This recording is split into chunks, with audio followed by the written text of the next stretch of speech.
What we tend to do in structure is, within this principle of coordinated autonomy, you have a local group at the bottom, and then as you build other local groups in an area, there's a citywide board that represents every local group equally.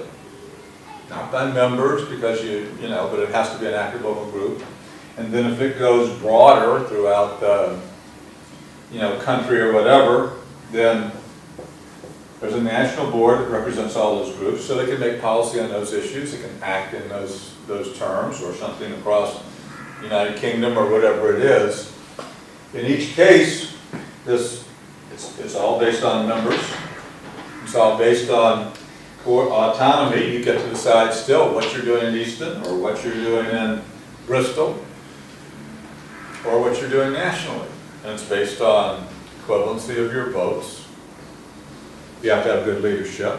We didn't spend much time on how to develop leadership, but a lot of the leadership, frankly, is developed from the very beginning of the organizing committees. That's a frame of reference almost everybody has.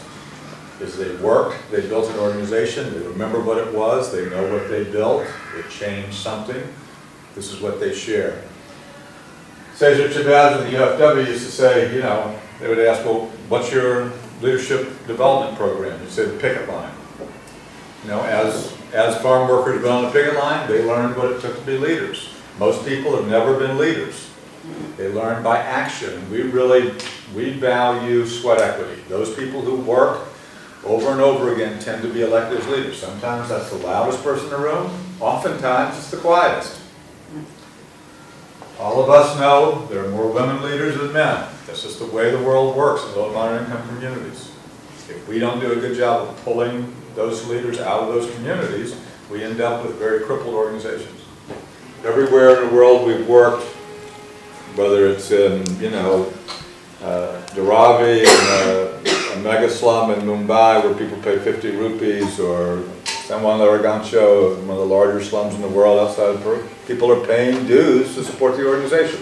And they decide on their own. You can't take money from people. They decide whether or not they want to spend their money that way, but they understand if they're going to have an organization, it's going to cost something and nobody else is going to pay. So not everybody will join, not everybody can join.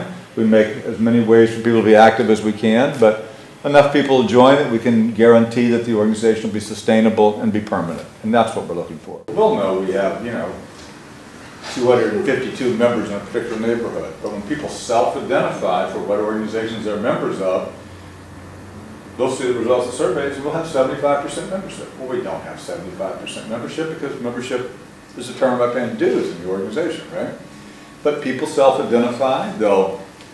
In surveys, do they vote with ACORN's recommendation in that neighborhood? Sometimes 85, 90%.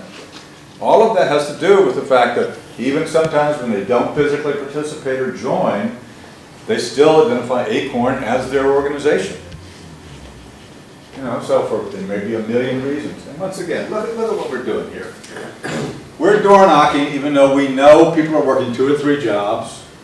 We're door knocking usually from 4 in the afternoon to 8 in the evening because we're trying to catch people between shifts, people coming home, people whatever, coming back from school. But we know there are people that are working, I don't know what the shifts are here, but 11 to 7 in the morning, that, they're going to be gone. People are working from, 3 to 11 on a mid shift or whatever. We're not going to see a lot of people. They may be gone. But still, we're hoping over the period of the organization's life, we eventually get to have conversations with everybody and move them on as many things as possible. There may be one issue that we can move them on today, and we may be able to move them on another issue 6 months from now, or a different issue.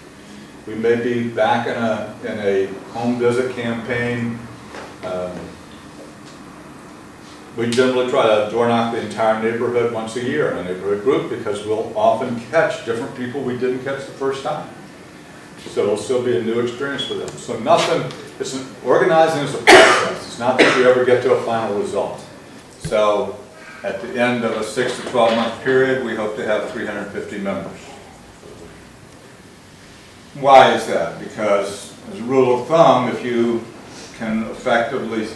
10% can effectively speak for the whole, too many times in building community-based organizations, people are self-appointed by a local council or corporation, or, you know, good for them, they've been an advocate or spoken up, and all of a sudden somebody may only represent 2 or 3 people in their block, but is saying, it's, oh, well, if you want to go to Easton, you talk to, or, you know, Mr. So-and-so, or whatever. He or she speaks for the whole community.